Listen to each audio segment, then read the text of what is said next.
అయితే జాజుల శ్రీను గౌడ్ అనే వ్యక్తి జాతీయ అధ్యక్షులుగా బీసీ సంక్షేమ సంఘం కోసం ఉన్నారు. మీరు అనేక సభలలో కూడా బీసీలను చైతన్యపరిచే విధంగా మీ ప్రస్తావన ఉంటుంది, మీ యొక్క ఉచ్చారణ, మీ ఉపన్యాసం ఉంటుంది. అయితే ఎంతమంది బీసీలు చైతన్యం వస్తుందని భావిస్తున్నారు? అసలు వస్తుందా రావట్లేదా? బీసీలలో చైతన్యం విపరీతంగా వచ్చింది.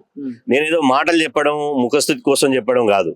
నేను అంటున్నా బీసీలలో చైతన్యం వచ్చిందనడానికి ఉదాహరణ మొన్న కరీంనగర్, నిజామాబాద్, ఆదిలాబాద్ ఇవాళ ఎమ్మెల్సీ ఎన్నికల్లో ఏ పార్టీ సపోర్ట్ లేకుండా బీసీ అభ్యర్థిగా ఇవాళ ప్రసన్న హరికృష్ణ నిలబెడితే ఇవాళ ఏజెంట్ లేకుండా 60,000 ఓట్లు వచ్చినాయి.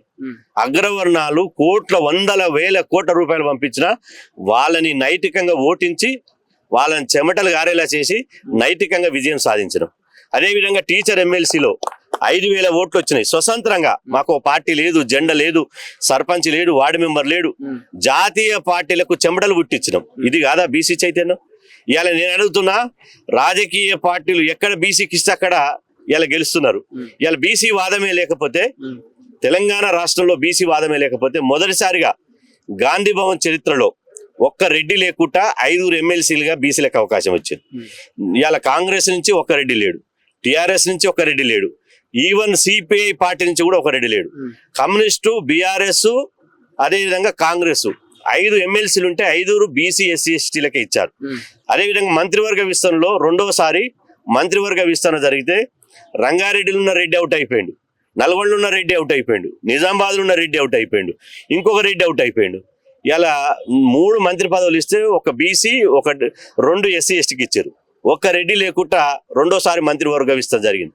ఇది కాదా బీసీల చైతన్యం? బీసీలు గడ్డివాము లాంటి వాళ్ళు. బీసీలలో చైతన్యం, విపరీతమైన చైతన్యం ఉంది. ఒక ఉదాహరణ, ఇప్పుడు కాదు చైతన్యం, ఆ రోజుల్లోనే ఎన్టీ రామారావు గారు 6 అడుగుల ఆజానుభావుడు, ఒక ముఖ్యమంత్రి అభ్యర్థి, కల్వకుర్తిలో వారు ఎమ్మెల్యేగా పోటీ చేస్తే ఒక బీసీ బిడ్డ చిత్తరంజన్ దాస్ అనే చేతిలో ఎన్టీ రామారావు గారే ఓడిపోయారు. ఎన్టీ రామారావుని ఓడగొట్టిన చరిత్ర బీసీలది.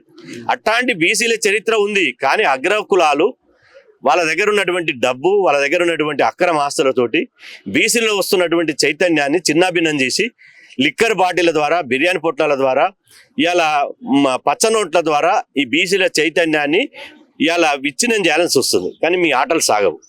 నేను అంటున్న బీసీ సమాజానికి ఒకటి పిలిపిస్తున్నా, ఇలా గొర్రెల మందకు తోడేళ్లు కాపలాగా ఉన్నాయి. ఇప్పుడు వచ్చేటువంటి అగ్రవర్ణాలు, అగ్రకులాలు ఎవరైనా కావచ్చు, అగ్రకులాలు బీసీ వాదం వినిపిస్తామంటే వాళ్ళు మేకలకు తోడేళ్ల తోలు కప్పుకొని వస్తున్నారు తప్ప వాళ్ళు బీసీలకు ఎప్పుడు న్యాయం చేయరు. ఒక బీసీ ముఖ్యమంత్రి అయితే తప్ప ఈ తెలంగాణ రాష్ట్రంలో బీసీలకు న్యాయం జరగదు.